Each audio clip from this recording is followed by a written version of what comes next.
आज हम world express channel में गुरु प्रसाद की बोध कथा प्रस्तुत करने जा रहे हैं। बताएं आपको ये कथा कैसी लगी।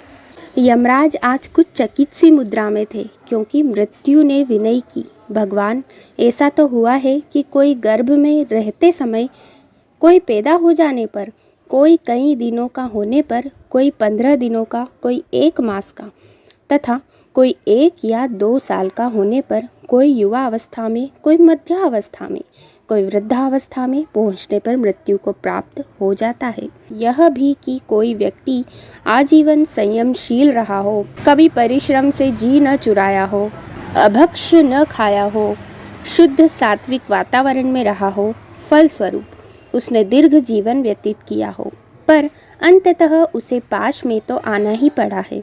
विष पर विजय पाने वाले धन्वंतरी, वैतरणी और भोज नामक वैद्य भी सर्पदंश से ही मेरे चंगुल में फंसे थे। ऐसा कोई घर नहीं जिस पर मेरे पैर नहीं पड़े हो। हे प्रभो, मैं व्यथित हूँ उस आकाशज से जो मरता ही नहीं। मैं प्रयत्न कर करके थक गई हूँ, कृपया मेरा मार्गदर्शन कीजिए। यमराज हंसे और बोले, देवी, हमारा वश तो स्थूल शरीरधारियों तक है। कामनाग्रस्त मनुष्य अपनी किसी इंद्रिय की लिप्सा से प्रेरित होकर जीव तन धारण करता है। उसकी यह कामना शरीर धारण कर और उग्र हो जाती है। इंद्रिय सुख से तृप्ति नहीं होती है। कंडुबरेन करिया रिव दुखम, खुजली की तरह खुजाने से वह और बढ़ती ही जाती है और भोग भोगने के लिए जीवनी शक्ति नष्ट करना पड़ती है। जहाँ जीवनी शक्ति नष्ट होती है वहीं अपना अस्त्र चलता है। देवी, आकाशज में कोई इच्छा नहीं है, वह कामना रहित है, इसलिए उसे स्थूल शरीर धारण करने की आवश्यकता नहीं पड़ी। वह अपने सूक्ष्म शरीर से ही दृष्टा बना घूमता है। उसे मार सकना तब तक संभव नहीं है जब तक उसकी वासना का पता न चले। पहले तुम जाकर उसकी इच्छा का पता लगाओ। मृत्यु देवलोक से धरती पर आई और गुप्त रूप से आकाशज के साथ रहने लगी। कामना रहित मनुष्य की बुद्धि शुद्ध होती है। शुद्ध बुद्धि से मन भी शुद्ध होता है। योगी आकाशज से मृत्यु छिप न सकी। वह जान गया था कि मृत्यु साथ लगी है, किसी भी दांव में फंसा सकती है। वासना रहित आकाशज निर्भीक था। वह निर्द्वंद रहा और मृत्यु देवी की प्रेरणा से खेल समझकर खेलता रहा। मृत्यु ने उसे प्रेरित किया और आकाशज काशीराज के राजोद्यान में उपस्थित थे।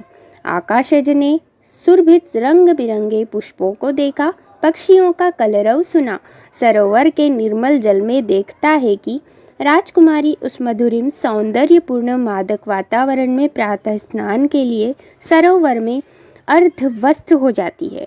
मृत्यु ने आकाशज को प्रेरित किया। देख, राजकुमारी के अंग प्रत्यंग से काम लसर रहा है।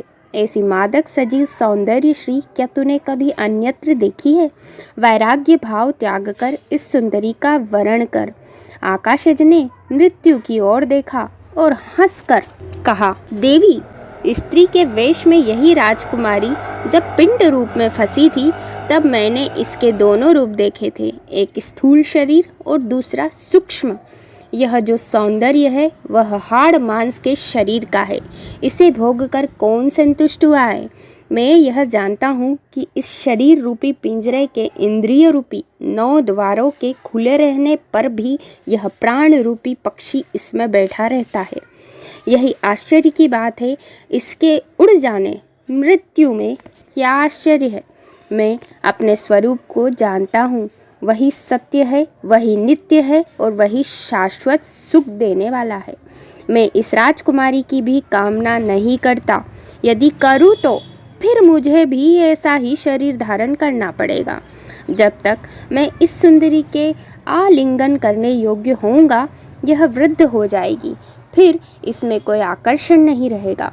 संसार में जो भी रुचि है वह चिर स्थायी नहीं है, इसलिए मैं किसी इच्छा से बंधना नहीं चाहता। मृत्यु यह सुनकर अवाक रह गई। यमराज के पास लौट आई और बोली, आपने सच ही कहा था देव। जो निष्काम होते हैं उन्हें तो मैं भी नहीं जीत सकती। कृपया फल हेतवः, फल के हेतु से कर्म करने वाले निकृष्ट होते हैं।